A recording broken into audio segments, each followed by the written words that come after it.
다양한 부동산 정보가 함께합니다. 이현진 기자의 톡톡 부동산 바로 시작하겠습니다.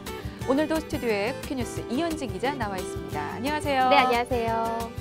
오늘은 어떤 주제인가요? 네, 정부가 조만간 또 다른 부동산 추가 대책을 발표하겠다고 예고를 했습니다.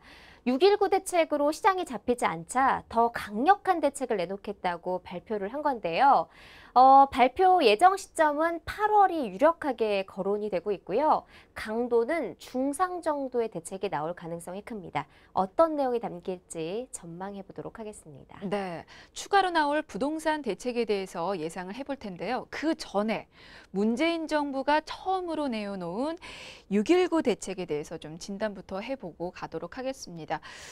이게 서울과 수도권 일부 지역에 집중된 투기 수요를 집값 급등의 원인으로 봤어요. 그래서 이를 차단하거나 규제하는 데 주력을 했었는데 근데 그 대책 전과 후에 시장 상황이 그렇게 달라지지는 않았죠? 네, 그렇습니다. 말씀해 주신 것처럼 6.19 대책이 있은 후에 시장의 변화는 크지 않았습니다. 결론부터 말씀드리면 미미하게 3주만 약간 효과를 보고 있었고 그 다음에는 원상복귀를 했다. 이렇게 말씀을 드릴 수 있을 것 같은데요. 처음에 6.19 대책이 발표되기 전과 그 직후에는 약간 조정기를 보였습니다. 하지만 3주 만에 바로 원상복귀를 했고요. 그리고 그 이후에는 아파트 값이 더 오르는 그런 모습을 보이고 있습니다. 지금 견본주택에 예전과 다르지 않게 수십만 명의 인파가 계속해서 몰려들고 있고요. 잠시 숨고르기를 하던 서울 아파트 값도 오름세로 전환이 되면서 계속해서 오르고 있습니다. 그래서 6.19 대책의 효과는 전혀 없었다라고 말씀을 드릴 수 있을 것 같습니다. 네. 그러면 지금 서울 아파트 값은 떨어지기는커녕 다시 오르는 추세인 거네요? 네, 그렇습니다. 사실 6.19 대책에 나온 뒤에도 아파트 가격은 계속해서 오르고 있었습니다. 그러나 그 오름폭이 줄어든 건데요. 그런데 이 3주 만에 다시 이 오름폭이 늘어나는 그런 모습을 보이고 있습니다. 부동산 114의 자료를 좀 보면요. 7월 셋째 주를 기준으로 해서 서울 아파트 매매 가격을 봤더니 한 주 동안 0.41%가 상승을 했습니다. 전주에 0.29% 상승한 거에 비해서 상승폭이 크게 확대가 된 건데요. 대책 후에는 그 한 달 동안 서울 아파트 누적 상승률이 1.26%였습니다. 그러니까 조금씩 오르다가 다시 3주 만에 큰 폭으로 확대가 된 건데요. 결국 대책의 영향은 아파트 가격에 미미하게 영향을 미쳤다라고 볼 수가 있을 것 같습니다. 그렇군요. 그러면 서울의 어떤 지역이 특히나 많이 올랐습니까? 일단 서울은 강남, 강북을 가리지 않고 전체가 다 오르는 모습을 보였는데요. 특히 많이 오른 지역은 노원구였습니다. 0.95% 올랐고요. 성동구나 영등포구, 강서구, 광진구 같이 약간 강남을 제외한 지역을 좀 많이 오르는 모습을 보였습니다. 또 특히나 아니면 개발 호재가 있거나 사업 진행이 빠른 재건축 단지를 중심으로 가격 상승폭이 확대되는 그런 모습을 보였습니다. 네, 강남도 많이 올랐을 것 같은데 강남 4구는 어떻습니까? 네, 그렇습니다. 일단 강남 4구는요. 올해 초까지만 해도 과열 양상을 보였습니다. 하지만 대책을 전후로 해서 약간 조금 이제 잠잠한 그런 모습을 보였는데 요즘 들어서 다시 반등하는 모습을 보이고 있습니다. 대책 후 한 달 동안 강동구가 0.3% 올랐고요. 강남이나 서초가 0.25%, 송파구가 0.2% 오르면서 소폭 상승하는 움직임을 보였습니다. 하지만 대책이 끝났다, 이 효과가 이제 없을 것이다 라고 하면서 재건축 단지로 다시 투자 수요가 유입이 되고 있고요. 지금은 거의 매물이 없어서 팔지 못하는 그런 상황까지 벌어지면서 다시 급등하는 모습을 보이고 있습니다. 사실은 정부가 6.19 대책을 내어놓은 이유가 강남권과 같이 투기율이 높은 그 과열지구를 잡겠다는 게 목적이었는데 정작 강남권은 이게 영향을 크게 받지 않았던 것 같아요. 네, 상황이 이렇게 되자 김현미 장관이 직접 또 나섰죠. 네, 그렇습니다.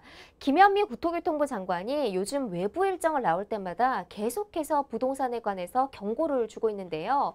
아파트 값이 과열이다, 잡겠다, 추가 대책을 계속 내겠다 이렇게 계속해서 계속해서 강력하게 예고를 하고 있습니다. 그래서 이제 업계에서는 조만간 정부에서 또 다른 종합대책을 내놓을 것이다. 이런 예상이 많이 예측이 되고 있는데요. 사실 이제 김현미 국토교통부 장관은요, 이렇게 평가를 했습니다. 6.19 부동산 대책이 나온 다음에 국지적 과열 양상이 다소 진정이 됐다. 이렇게 밝혔고요.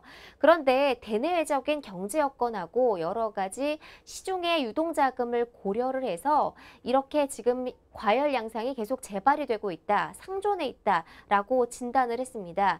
물론 전문가들은 김현미 국토교통부 장관하고 조금 다른 모습을 보이고 있습니다. 계속해서 아파트는 공급이 부족했기 때문에 계속해서 과열 양상을 보였고 대책이 나와도 효과가 없을 것이다라고 예측을 하고 있는데요. 이제 정부에서는 약간 진정이 됐다라고 해서 조금 상반된 그런 의견을 내놓고 있습니다. 네, 누구 말이 맞는 걸까요? 어쨌거나 제가 보기에는 이게 특히 서울은 전반적으로 또 강남권도 이게 오히려 집값이 좀 오르고 있는 것처럼 보이거든요. 네, 그렇습니다. 서울은 사실 지금 비수기가 거의 없었습니다. 대책이 나온다고 해도 아파트 가격만 일시 주춤할 뿐 신규 분양 시장에는 전혀 영향이 없었고요. 특히나 지금 이제 서울 주요 곳에서 재건축이 추진되고 있는데 이런 곳에서는 거의 영향이 없었다라고 판단을 할 수 있을 것 같습니다. 또 이제 하반기에 많은 재건축 단지들이 분양에 들어가고요. 또 신규 분양이 이어질 텐데 이런 곳에 실수요자가 위주가 되겠지만 투자자들도 계속해서 유입될 가능성이 커지고 있습니다. 청약 과열 양상이 불과 2년 전부터 계속해서 심해지고 있다고 하는데 여전히 과열 양상이 계속되고 있고요. 주변 집값도 같이 오르는 그런 모습도 보이고 있습니다.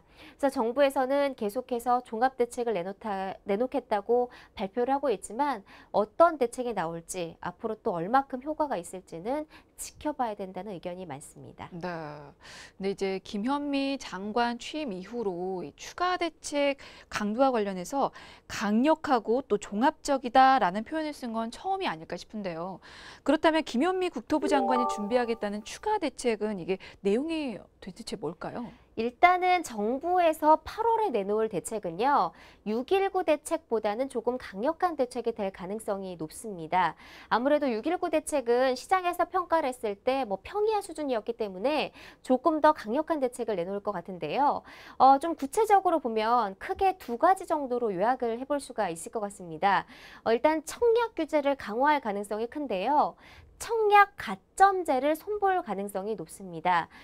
이제 김현미 장관이 구체적으로 오랫동안 자기 집이 없는 무주택자나 부양가족이 많은 서민이 이제 실수요자가 혜택을 볼 수 있도록 청약 가점제 비율을 조정하겠다라고 밝혔는데요. 그래서 아무래도 서민들, 실수요자가 혜택을 볼 수 있게 청약 가점을 조절할 확률이 높습니다. 두 번째는 청약 자격 요건도 손볼 가능성이 높습니다. 아무래도 단기적인 투기 수요와 청약 과열을 일으키는 원인이라고 진단을 했기 때문에 이를 막기 위해서요. 청약 1순위 자격 요건을 조금 더 늘리거나 손볼 가능성이 높을 것으로 점쳐지고 있습니다. 지금 그 얘기는 청약 통장을 개설하고 나서 1순위 자격을 얻기까지 그 기간을 늘린다는 그런 뜻인가요? 네, 그렇습니다. 이제 그 얼마 전에 청약 요건을 이제 대폭 풀면서 박근혜 정부 시절에 이 청약 통장 요건이 완화가 됐습니다. 그래서 지금 수도권은 통장을 개설한 다음에 1년, 지방은 6개월이면 1순위 자격을 얻을 수 있게 돼 있는데요. 그런데 이 김현미 국토교통부 장관이 조만간 이 기간을 다시 늘릴 가능성이 점쳐지고 있습니다. 그러니까 1순위가 될 수 있는 그 기간을 더 늘려서 1순위 당첨이 될 수 있는 그 자격 요건을 더 강화하겠다는 건데요. 이제 8월 달에 이런 추가 대책이 나올 가능성이 높을 것으로 점쳐지고 있습니다. 네. 그러니까 부동산 시장 과열에 대한 김현미 장관의 판단은 공급 부족보다는 다주택자 투기에 맞춰져 있는 거군요. 네, 그렇습니다. 김현미 국토교통부 장관은요, 투기 세력에 문제가 있고 공급에는 문제가 없다. 공급은 충분하다. 이런 논리를 펴고 있습니다. 구체적으로 어떤 내용을 밝혔냐면요. 정부에서는 서울에서 올해와 내년에 연간 7만 3천 가구가 공급이 되는데 이는 지난 10년 평균치인 6만 2천 가구보다 만 가구나 많다. 이런 논리를 펼치고 있고요. 수도권도 마찬가지다. 지난 10년 평균치가 19만 5천 가구였는데 올해와 내년에 이거보다 10만 가구 이상 많은 30만 가구가 공급되기 때문에 전혀 공급이 부족하지 않다라는 논리를 펴고 있습니다. 또 강남 역시도 주택 공급이 부족하지 않은데 투기 세력이 유입됐기 때문이라고 발표하고 있는데요. 하지만 시장 전문가들은 전혀 반대 의견을 내놓고 있습니다. 공급이 적기 때문에 수요가 몰리고 또 아파트 가격이 급등하는 거다. 이렇게 진단을 하고 있기 때문에 이 시장의 과열 양상을 보이는 원인에 대한 규명이 정부와 시장 전문가들이 극명하게 엇갈리고 있습니다. 네, 알겠습니다. 자, 어쨌거나 6.19 대책이 나왔지만 좀처럼 집값이 안정화되지 못하면서 이 강력한 추가 규제가 나올 거라는 예상은 기정사실화되고 있는데요. 현재 8월에 가계부채 대책이 예정이 돼 있습니다. 자, 그렇다면 이번에는 좀 더 어떤 강력한 대책이 좀 담겨 있을까요? 아무래도 이제 시장 전문가들은 조금 더 강력은 하겠지만 아주 강력한 대책은 내놓지 못할 것이라는 전망을 일단은 내놓고 있는데요. 하지만 6.19 대책이 전혀 효과가 없었기 때문에 시장 과열을 조금 잠재울 수 있는 추가 조치는 내놓을 가능성이 큰 것으로 보입니다. 그러나 이제 8월 달에 가계부채 종합대책이 예고돼 있기 때문에 어떤 수준에서 정부가 이제 결정을 할지는 좀 더 지켜봐야 될 것 같습니다. 일단은 구체적으로 지금 가장 강력한 대책으로 꼽히는 게 투기 과열지구 지정인데요. 일단은 6.19 대책에서는 빠졌습니다. 하지만 8월에는 또 추가가 될지는 알 수 없는 상황인데요. 이 투기 과열지구 지정은 지금 부동산 대책에서 가장 강력한 대책으로 꼽히고 있습니다. 투기 과열지구로 지정이 되면요. 전매 제한 기간 연장도 불가능하고요. 뭐 청약 1순위 자격 제한인가 아니면 대출 규제 강화도 여러 가지 규제가 한꺼번에 적용이 됩니다. 그래서 이런 거는 이제 강남 재건축 시장에 아주 직격탄이 될 수 있는 내용이기 때문에 과연 정부가 이번에 포함을 시킬지 아니면은 이번에도 유보를 할지는 모르겠지만 시장에서는 일단 이 대책이 포함이 되면 가장 강력하게 여파를 미칠 것으로 전망을 하고 있습니다. 네. 이 투기 과열 지구 지정이 꽤 강력한 규제라면 이에 대해서는 좀 조심스러울 수도 있겠군요. 네, 그렇습니다. 정부에서는 아직 내부에서 투기 과열 지구 지정은 아직까지 조금 조심스럽다. 이런 내부 분위기가 형성돼 있다고 합니다. 이 부분은 강남 재건축 문제가 아니라 다른 지역에도 큰 여파를 미칠 수 있기 때문인데요. 특히 이제 투기 과열 지구는 국지적인 상승만 있는 현재 시장에서는 맞지 않다라는 지적도 있습니다. 그래서 투기 과열 지구 지정이 되면 10개의 고강도 규제가 한꺼번에 적용되기 때문에 자칫하면 시장에 혼란을 가져오고 또 경착륙을 야기할 수 있는 그런 문제가 있기 때문에 조금 조심스러운 입장을 취하고 있습니다. 네. 근데 어쨌거나 김현미 장관이 직접 강력하고 종합적인 대책을 내어놓겠다고 장담을 했기 때문에 그렇다면 이 부동산 시장에 영향을 주는 어떤 대책 하나쯤은 또 들어있지 않겠나 이런 생각도 해볼 수가 있겠거든요. 어떤 대책이 지금 예상이 되고 있습니까? 네, 일단은 가장 유력하게 거론되고 있는 대책은요. 청약 조정 대상 지역의 청약 규제를 강화하는 방향입니다.